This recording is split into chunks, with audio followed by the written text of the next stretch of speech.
All right. Well, I'm going to do a little bit of recap. I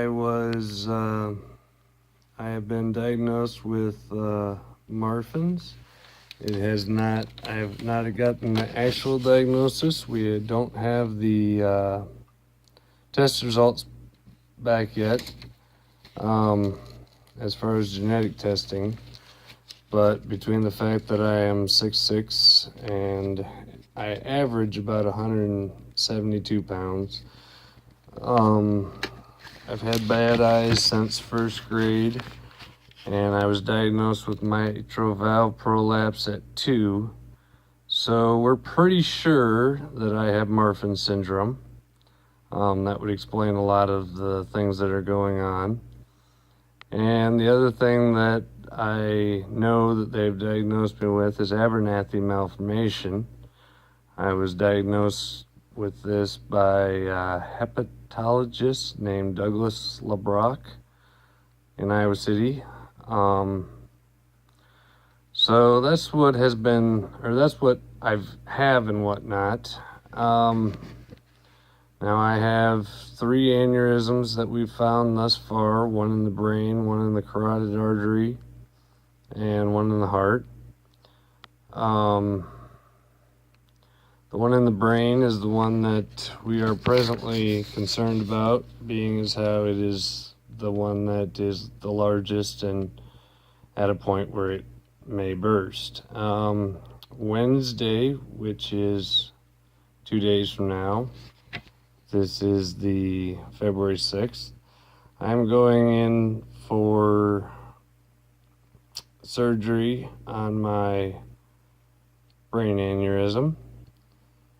And but before I do that, I thought I'd just kind of recap and give everybody an update of what's been going on. So a while back, let's see, it was last Thursday,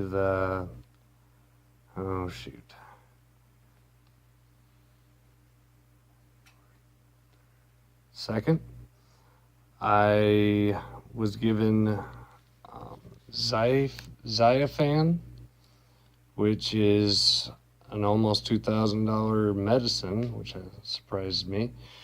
But apparently it is designed to protect my brain from these high ammonia levels. That we know of, my ammonia has been as high as 180. On average, I've been getting numbers between 70 and 90. On average, most people get numbers between 5 and 20. But due to the fact that I have been gone undiagnosed and dealing with these high ammonia levels for a few years now, my body seems to have built a tolerance to an extent. So I run awfully high. It's called hyperammonia. So they gave me those medicines, and then that night, I took them that morning. That night there was blood in my stool. Well, they had me on blood thinners for this aneurysm surgery, so that concerned me. I looked up the side effects of the Xiafan that I was on, and sure enough, blood in your stool was one of them, and you're supposed to contact your doctor immediately. So I contacted my doctor, and it was actually Wednesday I got the medicine. It was Thursday I contacted my doctor because it was late at night when I noticed it. And so the next morning when the doctor's office opened, I contacted my doctor and down in Iowa City, and they wanted to see me in the ER right away. So I went down there, and after a little bit of poking and prodding, they eventually, they gave me a colonoscopy, and then they decided that I had a hemorrhoid. And after that, they came back and told me that this was caused by all the lactulose that I've been drinking on a daily basis. I take 3 doses one dose 3 times a day. And this is to push the rest of the ammonia out of my body and the protein that may make the ammonia farther on down the road. So we asked about, well, what do we do about this now? How do we get off the lactulose? Well, to get off the lactulose, that hepatologist that diagnosed you is going to have to see you, treat you, and take you off the lactulose. He's the one that can do it. I says, well, I'm in the hospital now. Would he come see me? The response I received was the equivalent of, well, he's got an appointment in May. We'll see him then. Not the answer I was looking for. He wouldn't come visit me in the hospital while I was there, and they released me without seeing him. So I was extremely disappointed by that, because I don't want to wait till May for him to get around to doing anything. In all fairness, I suppose, I've done a little bit of internet research because that's what I do. And I've come up with the fact that he's about 73 years old and probably pushing retirement. I don't know if they have other hepatologists or what, but the one that diagnosed me is probably not at the age where he's ready to write a paper.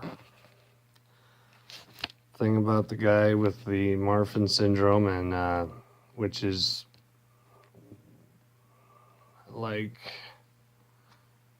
I don't know, 20,000 people or something like that. It's pretty rare and has a lot of serious side effects. Heart conditions, vascular conditions, eyesight, bone and muscle, just a whole lot of stuff that could happen. Between that and the Abernethy malformation, which is, as I have said before, in the last 300 and some years, they've come up with about 83 documented cases. I am definitely something that they are probably going to write a paper about. Though I don't think the 73-year-old hepatologist is really ready to write papers. I would imagine at that age he's probably ready to retire. So due to the fact that I didn't quite get the answers I was looking for in Iowa City, and I was initially misdiagnosed up there, and I've had a few problems getting the doctors to communicate.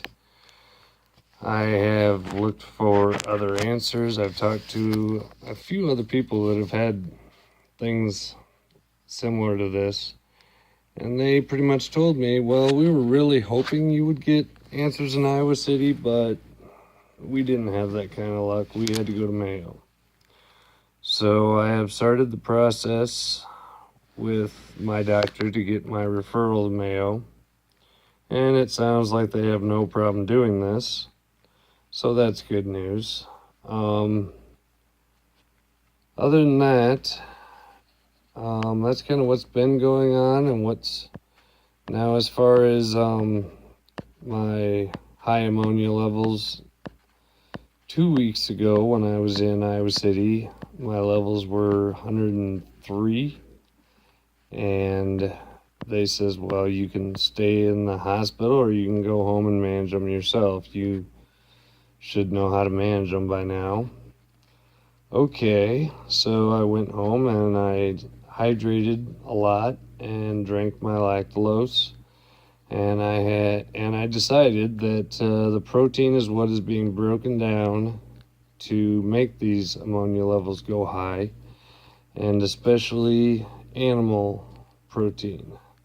Plant protein, apparently, according to my doctor, is broken down a little bit easier by the human body than animal protein, just because it is more similar to our bodies, so our bodies have a harder time breaking it down.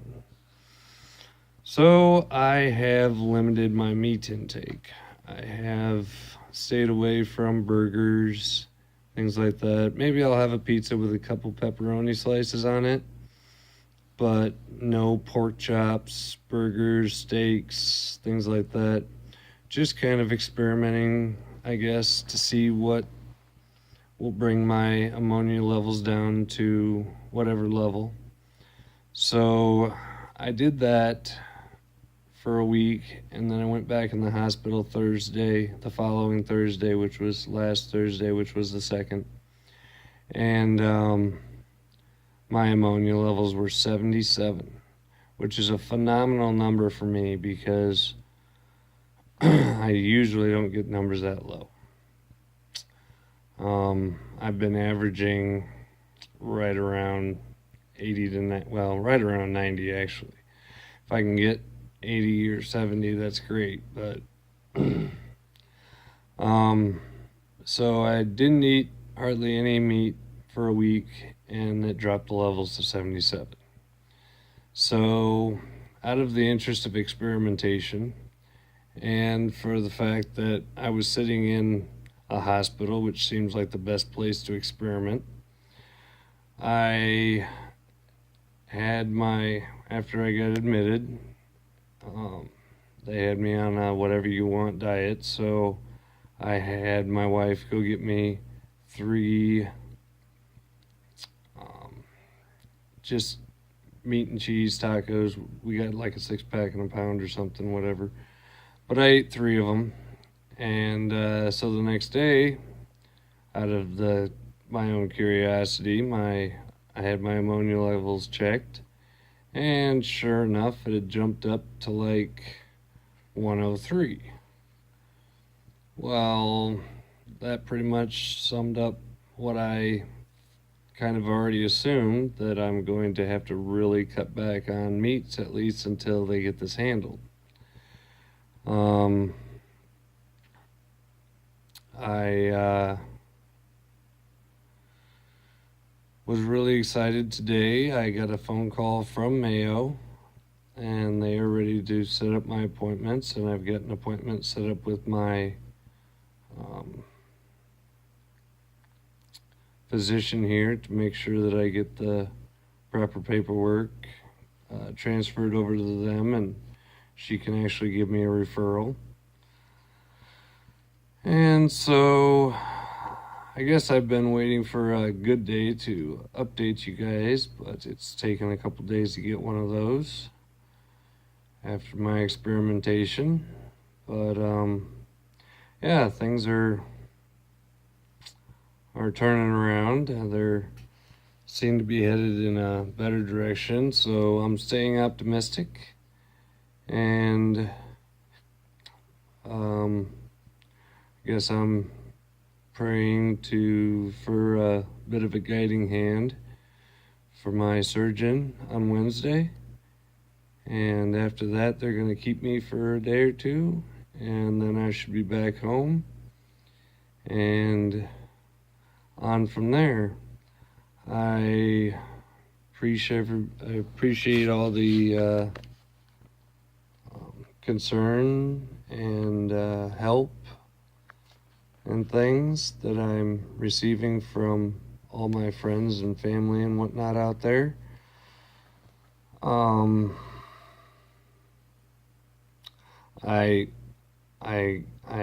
will say that there are some fabulous doctors in Iowa City. They are really, really, I mean, there's a lot of doctors in Iowa City that have been great with me and worked with me and sat down and explained all these really big medical terms and things like that with me. I actually met a student up there that after they came back and gave me what they found after the colonoscopy, I was still so out of it from the anesthesia that I didn't remember it when they came in the first time with the doctor. And then when we figured this out, my wife and the nurse started talking and decided that I didn't remember it.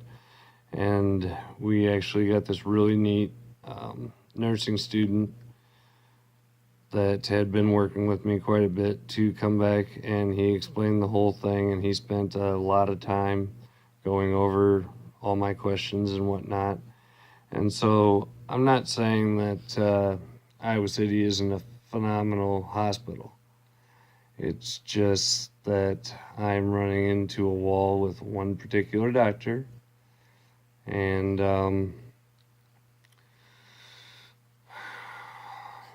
I just have gotten tired of waiting, and I know Iowa City is a great hospital, but Mayo is a much larger, much more accredited hospital, and I would like to try my luck up there, so that's what we're gonna do next. I'll be updating you guys more when I know more. All right, thank you very much. Goodbye.